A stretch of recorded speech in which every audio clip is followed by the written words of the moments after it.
दिल्लीयाव खामानि मावनो थांनानै जिउ गोमानाय बिजनी बर' बाजार मावजिपारा गामिनि निखावरि नखरनि बिजय बर' आरो जेनसुरी बर'नि सासेल' फिसाज्ला जायख्लं बर'नि गोथै देहाखौ न'आव लाबोबाय। थांनाय 8 अक्ट'बर खालि न'निफ्राय खामानि मावनो नागिरनानै थांनाय जायख्लं बर'आ रेलगारिजों दिल्ली फारसे थांबाय थानाय समाव रेलगारियाव निसा बेसाद मोनजानानै फाग्ला बायदि जाना आन्दायला बायनानै बिल्डिंनिफ्राय गोलैना थैनो गोनां जादोंमोन। दिनै जायख्लं बर'नि गोथै देहाखौ न'आव लाबोनाय समाव बिजनी दख'रा एबसुनि मानगोनां आफादगिरि सुबिलाल दैमारी, लोगो आफादगिरि सोरांसार दैमारी आरो गोबां मावथिफोर, बर' बाजार दालाइ एबसुनि गाहाय नेहाथारि सोमदोन दैमारी बिथांमोनहा फैनानै खौरां लाफैयो। बिजनी दख'रा एबसुनि आफादगिरि सुबिलाल दैमारी बिथाङा खौरां बिजोंनि गेजेरजों बुंथियो दि निखावरि नखरनि जायख्लं बर'नि नखरखौ आथिखालनि सोलिफुबाय थानाय बिटिआर सरकारखौ जायख्लं बर'नि सारद खुंनायाव आरो जायख्लं बर'नि बिमा बिफाया थांना थानो थाखाय अनसुंथाइ होफैयो। ट्रेनाव माबोरै निसा बेसाद मोनजानो हायो बेखौ आसाम सरकारा आरो बिटिआर सरकारा नायबिजिरनानै इस्यु बानायनांगौ होननानै दाबि दैखाङो। बेजों लोगोसे ट्रेनजों दावबायग्रा आरो गोजान जायगायाव खामानि मावनो थांग्राफोरखौ गाज्रि बेसाद मोनजानायनिफ्राय सांग्रां जानो थाखाय खावलायो। दिनै जायख्लं बर'नि दुखुथिया नखराव जोंबो खौरां लाफैदों आरो जायख्लं बर'नि गोथै सोलेरखौ न'सिम लाबोनायाव जोङो गोबां मदद खालामबाय। जोङो जाथाया 12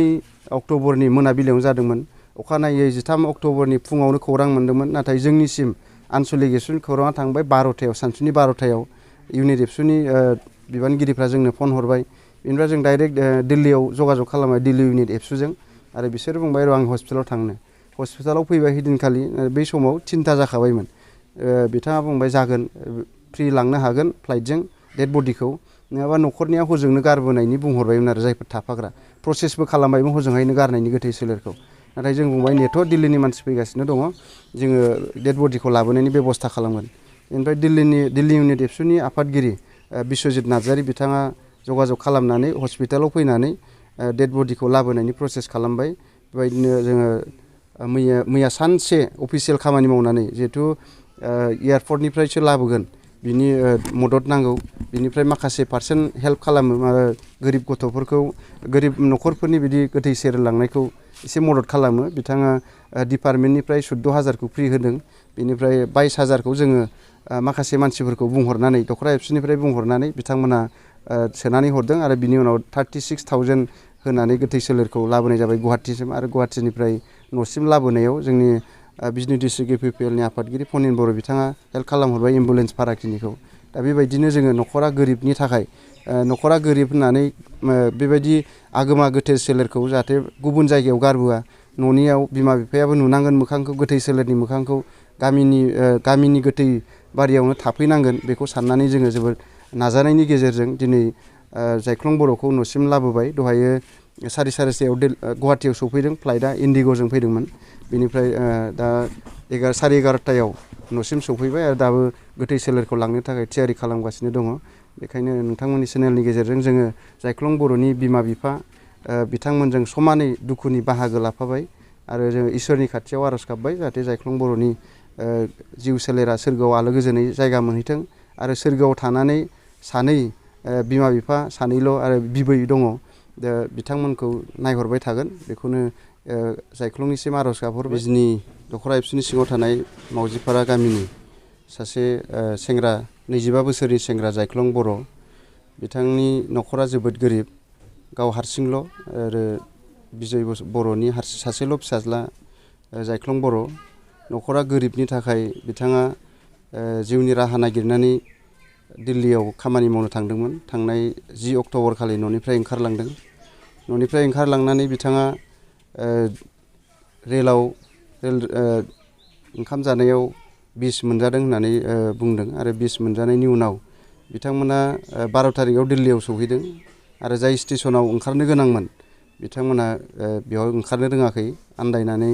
पयजन मोनजानायनि थाखाय ब्रेना माबा जानानै दा बेनि उनाव बिथांमोना सानैमोन सासेया 4 नम्बर हादाननि दा बिथाङा आखाइ बायनानै दङ बिसोरो ट्रेननिफ्राय जेब्ला पयजन मोनजानायनि उनाव हजोंहाय मोनहैनानै जेब्ला गावसोर स्टेसन ओंखारनांगौखौ बारलांनानै आनन्द बिहाराव ओंखारहैयो अब्ला बिसोरो बिसिनि थासारिया मोजां नंलामोन मोनसे गिनाय थासारि बिसिनाव सोमजिदोंमोन जायनि थाखाय बिसोरो बेगफोरखौ गासिबो ट्रेनाव गालांनानै खुनुरुखुम मबाइलखौ लानानैल' बिसोर ट्रेननिफ्राय खारनदों बेनिफ्राय स्टेसनावबो पुलिसफोरखौ आथिं हमहैलाबायदों होननानै बुंदों बिनि उनाव बिथांमोना हजोंहाय दा जाय आखाइ बायनानै दङ दिल्लीयावनो दङ बेवहाय बिथांनि बिहावा दिल्लीयाव मावखायोमोन दा बिथांमोनजों जगाजग खालामनानै लांनो फैदोंमोन लांनो फैनायावनो बिसिनाव ब्रेना मोनसे माबा जानानै गिनाय थासारि सोमजिनानै जोङो थैखासिगोनबा होमबा जोङो मानो थाबावनो बिदि होननानै माने गारियाव बारसोमदोंमोन जाय हस्पिटालाव दङ दायो दा बिथाङा आखाइ बायनानै दङ लोगोसे हस्पिटालाव थांखांनायनि उनाव आरोबाव मोनाबिलियाव मोनसे थासारि सोमजिबाय जायख्लंनियाव जोबोद गिनाय थासारि सोरबा गावसोरखौ माने लांनो फैदों बुथारनो फैदों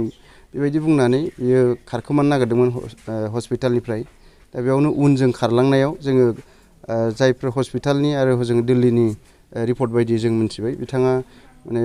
हस्पिटालनि पाइपजों गाखोलांदोंमोन उनजों लेट्रिन पाइपजों दा बेवहायनो पाइपआ जनानै गोग्लैबोदों हायाव दा बिथाङा रुंसारि जाहैबाय बिनि उनाव हरसे नागिरबाय लोगोफ्रा जाय हस्पिटालाव दंफायोमोन नाथाय मोनाखिसै अखानायै बयबो दावराव जाबाय मानसिखौ मोनबाय नाथाय गोथै महरावसो दा बिथाङा रुंसारि जानो गोनां जाबाय दा दिनैहाय बियो बेखौ मोनसे इस्यु खालामनांगौ जे जोंनि काउन्सिल गभर्नमेन्ट आरो स्टेट गभर्नमेन्टआ दिनैहाय ट्रेनाव गाखोनानै ट्रेनाव बोरैहाय पयजन मोनजानो हायो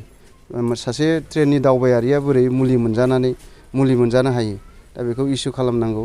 मानोना नङाबा जोंनि लाइमोनफ्रा गोबां लाइमोनफ्रा बेबायदिनो बेखार लाइमोनफ्रा खामानि नागिरनानै थाङो गुबुन जायगायाव बे दिल्लीयावल' नङा गुबुन स्टेटआव थांनानै दंहैयो जोंनि लाइमोनफ्रा खामानि नागिरनानै दा बेबायदिनो रुंसारि जाबाय थानो गोनां जागोन दिनैहाय जायख्लं बर'आबो न'खराव जेबो गैथारिनि थाखाय बे राहाखौ नागिरनानै थांदोंमोन नाथाय दुखुनांथाव दिनै न'खरनि सासेल' फिसाज्ला बिमा बिफा बोराय बुरै रावबो बिसोरखौ नायनो दिनै रावबो गैया दा दिनैहाय बिथाङा रुंसारि जाबाय जोङो इसोरनि खाथियाव आर'ज गाबो जायख्लङा सोरगोआव आलो गोजोनै जायगा मोनहैदों आरो दिनैहाय जायख्लंनि न'खरा जिहेथु जोबोद गोरिब दा बे न'खरनो जोङो खावलायगोन बिटिसि सरकारा सारद' खुंनो थाखाय आरो इयुनाव बोराय बुरै सानैया बिमा बिफा सानैया जिउ संसार जालांनांगौनि थाखाय अनसुंथाइ होगोन जोङो नोंथांमोननि चेनेलनि गेजेरजों बिटिआरनि चिफ प्रमद बर' बिथांखौ खावलायहरबाय आरो जोङो नोंथांमोननि चेनेलनि गेजेरजों खावलायदों जोंनि गोबां लाइमोनफ्रा बेबायदिनो न'खराव जेबो गैयिनि खामानि नागिरनानै बाहेरायाव थाङो बेंगलर गवा गुजरात गुबुन स्टेटआव खामानि मावनो थाङो दा जायफ्रा बेबायदि खामानि मावनो थांगोन एसे जाहाथे गावखौनो एसे सांग्रां जानानै थांगोन जोङो सिगांनिफ्रायनो सांग्रांथि होबाय थादों आरो गोबां थासारि जों मोनबोबाय बेबायदिनो ट्रेनाव थाङो सोरबा मुलि होनाय मोनजायो बायदिसिना थासारि जायो सिखाव खाव जायो फैसा सिख'नानै लांजायो दा बेखायनो गाव गावनो एसे सांग्रां जानांगोन आरो जिहेथु रेलवे डिपार्टमेन्टआव मोनफ्रोमबो ट्रेनाव दा माबा हरफायो RPF हरफायो रेलवे पुलिस दा बिथांमोनजों मोजां जगाजग खालामनानै थांनांगौ आरो बेवहाय नाम्बारबो थायो टल फ्रि नाम्बार बेवहाय थाबैनो माबा मोनसे थासारि सोमजिदोंबा टल फ्रि नाम्बाराव फन खालामनानै RPFखौ लिंहरनांगौ एसे सांग्राङै थांनांगोन बेखायनो खावलायबाय जाहाथे मोन्दों होननानै माने बायदिसिना बुस्थुखौ जालाङा बेबायदि थासारिजों जाहाथे आरोबाव जायख्लं बायदि गोबां बर' लाइमोन जायफ्रा बाहेरायाव खामानि मावनानै थाहैयो बिथांमोना बेबायदि भुगिनो गोनां जाया आगोमा जिउखौ खोमानानै लानो गोनां जाया आरो न'खराव बेबायदि दुखुनि थासारि सोमजिया बिनि थाखाय साफ्रोमबो लाइमोनफोरखौ खावलायबाय आरो जोङो खावलायनो नागिरदों दिनैहाय जोङो गुबुननि खामानिखौ बिराद मोजां नुयो माने गोजाननि हाजोखौ समायना नुयो होननाय बायदि नाथाय बेबायदि गोबां खामानि जोंनि ओनसोलावनो दङ जायखौ जों दिनैबो बे खामानिखौ आखायावनो होनो हायाखै जोंनि बेफार बानिज्यआव जोंनि फालांगियाव जोंनि बेबायदि बायदिसिना दखान होनाय बेबो थासारिजों जोङो बेखौबो जों खामानिखौ मावनांगोन दा जोंनिया थोंजोङै माबा